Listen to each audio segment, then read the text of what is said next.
Yang pertama.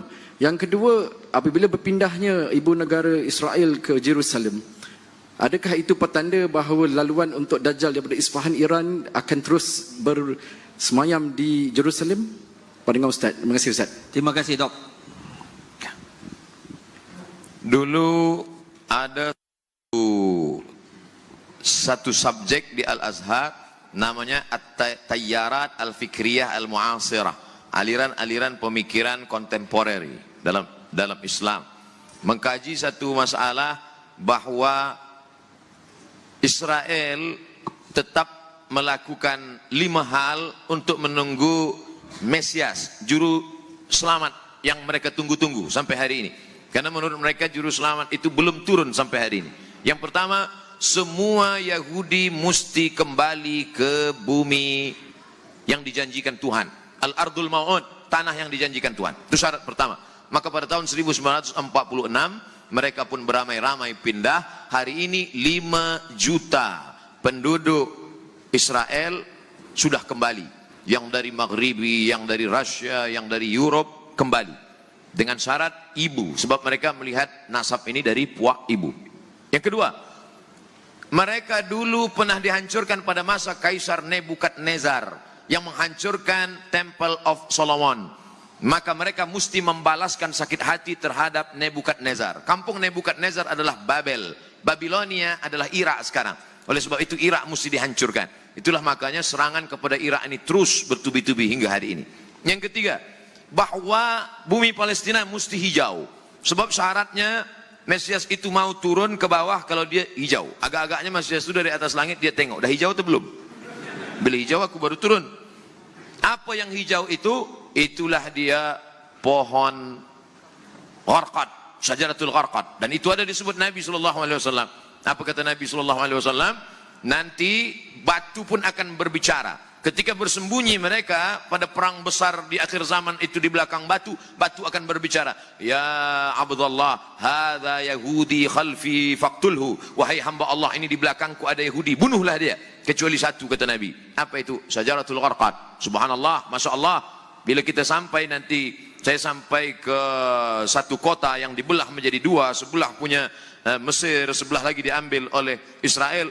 Saya tengok dengan mata kepala saya sendiri pohon-pohon gharqad mereka tanam menghijau seperti pokok pines. Lalu kemudian yang kelima, bahwa mereka mesti menguasai yang pernah dikuasai oleh Sulaiman dulu. Maka itu disebut dengan Great Israelian, Israel Raya, Israel besar. Mana batasnya? Dari 2 sungai, dari sungai Nil di Afrika hingga ke sungai Efrat di Irak. Maka batas negara mereka itu adalah 2 sungai. Maka dalam bendera dia dibuat ada bintang David, lalu segi 6, lalu di atasnya ada garis warna biru, di bawah ada biru. Yang di atas biru itu sungai Nil, yang di bawah biru itu adalah sungai Efrat. Maknanya kerajaan mereka dari Nil hingga ke Efrat. Yang kelima, kalau nanti mereka berkuasa di dunia, maka selain daripada mereka akan menjadi ghaim. Ghaim itu adalah keledai tunggangan. Yang bukan dia akan menjadi ghaim. Siapa dia? Maka mereka tidak mengajak orang luar kepada agama dia. Sebab dia adalah agama sekaligus nation. Beza dengan kita. Kita Melayu. Tapi bukan agama. Beza dengan mereka. Mereka adalah Yahudi sekaligus sebagai agama. Maka yang bukan sebagai mereka, bukan golongan mereka akan menjadi goim, keledai tunggangan. Itulah yang terjadi saat ini. Maka ini mesti disuarakan. Video saya tentang ini sudah diupload di YouTube. Hanya beberapa jam saja, lepas itu hilang. Kalau tak percaya, coba upload. Mungkinkah Sunni dan Syiah bersatu? Yang menjawab ini Syekh Yusuf Al-Qaradawi. Maka dibuatlah yang disebut dengan at-taqrib bainal mazahib. At-taqrib, pendekatan. Karena sudah jauh betul. Ini Sunni, ini Syiah. Akhirnya dibuatlah dialog bernama at-taqrib bainal mazahib. Mendekatkan mazhab. Tapi itu pada masa Syekhul Azhar Mahmud Saltud. Berlanjutlah kepada Syekh Yusuf Qaradawi. Kata Syekh Yusuf Al-Qaradawi, akhirnya saya tak sanggup. Kenapa? Mereka mengajak takrib bainal mazahib, tapi sebenarnya mereka sedang melakukan tasyyi'us sunnah. Mensyiahkan ahli sunnah. Di mana letak perbezaan kita dengan mereka? 5. Yang pertama, Mereka berkata selepas Nabi SAW meninggal, dunia ini dipimpin oleh Sayyidina Ali. Ali meninggal dipimpin oleh Sayyidina Al-Hasan. Hasan meninggal dipimpin oleh Sayyidina Al-Husain.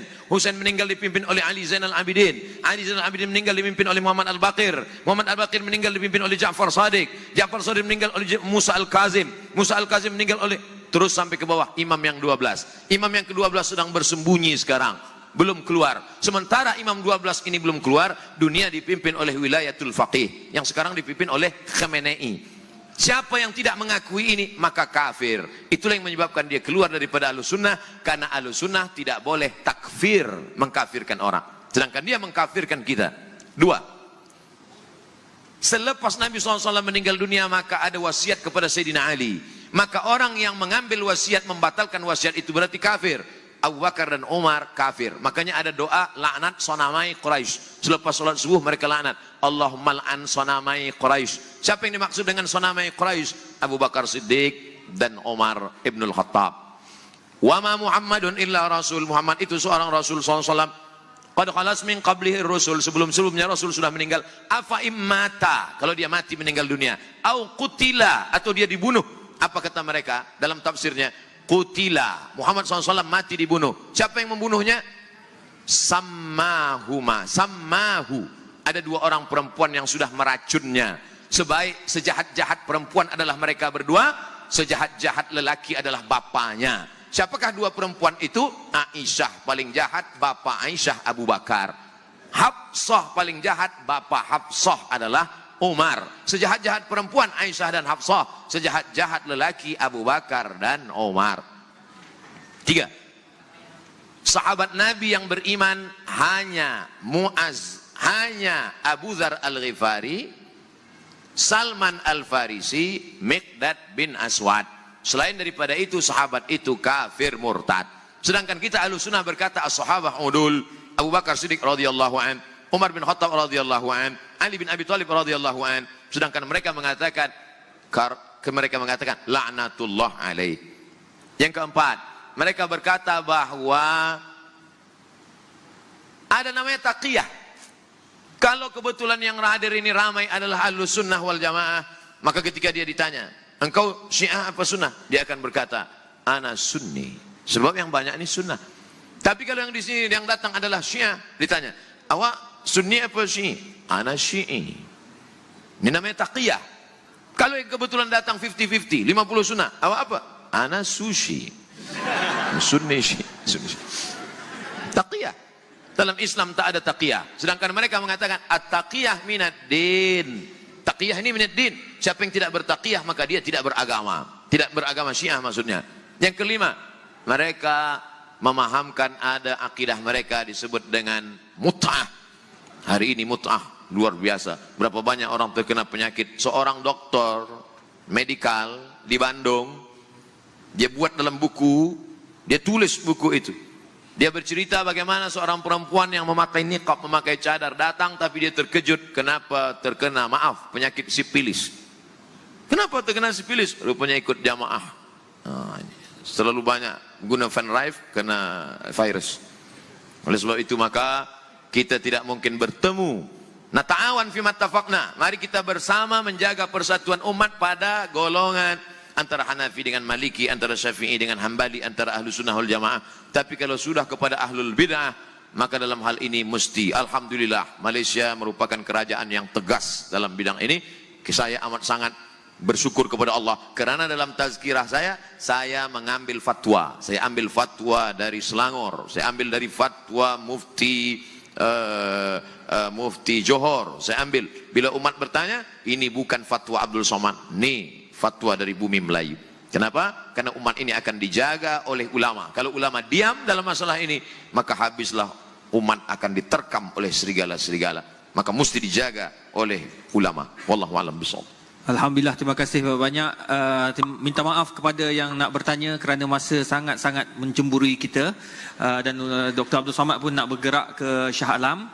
Jadi tuan-tuan dan puan, terima kasih atas pemerhatian dan kehadiran tuan-tuan dan puan, dan terima kasih juga kepada yang berbahagia Ustaz Datuk Seri Ulama Setia Negara Dr. Abdul Somad atas kehadiran ke UKM. Jadi saya serahkan kembali kepada pengacara majlis.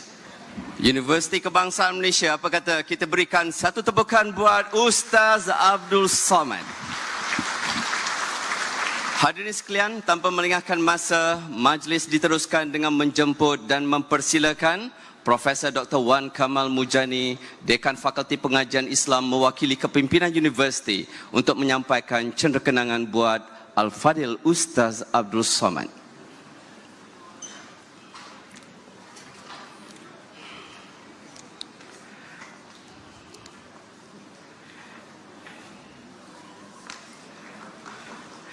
Tepukan dan ucapan berbanyak terima kasih daripada kami semua orang Universiti Kebangsaan Malaysia Al-Fadil Ustaz. Al-Fadil Ustaz dan juga seluruh orang warga UKM, boleh tak dan nak tak kita abadikan gambar kenangan bersama beramai-ramai bersama Al-Fadil Ustaz? Nak tak? Okey, kita persilakan Ustaz di tengah-tengah. Okey. Boleh mohon untuk semua berdiri dan kita penuhkan ruangan. Okey. Jurugambar rasmi universiti telah bersedia untuk kita abadikan kenangan bersama Al-Fadil Ustaz dan juga kepimpinan universiti. Hadirin, katanya kepimpinan masjid-masjid di sekitar Kajang dan Bangi Putrajaya turut hadir bersama. Dipersilakan. Okey, ada yang hendak duduk bersila di hadapan, kan dipersilakan. Jurugambar rasmi universiti yang berbaju merah, Saudara Ikhwan. Inilah saat dan detiknya. Nanti tak lalu tengah buka. Okey.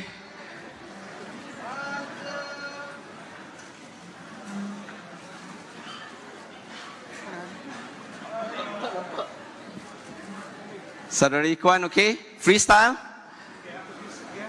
Tunjukkan tanda. Okey.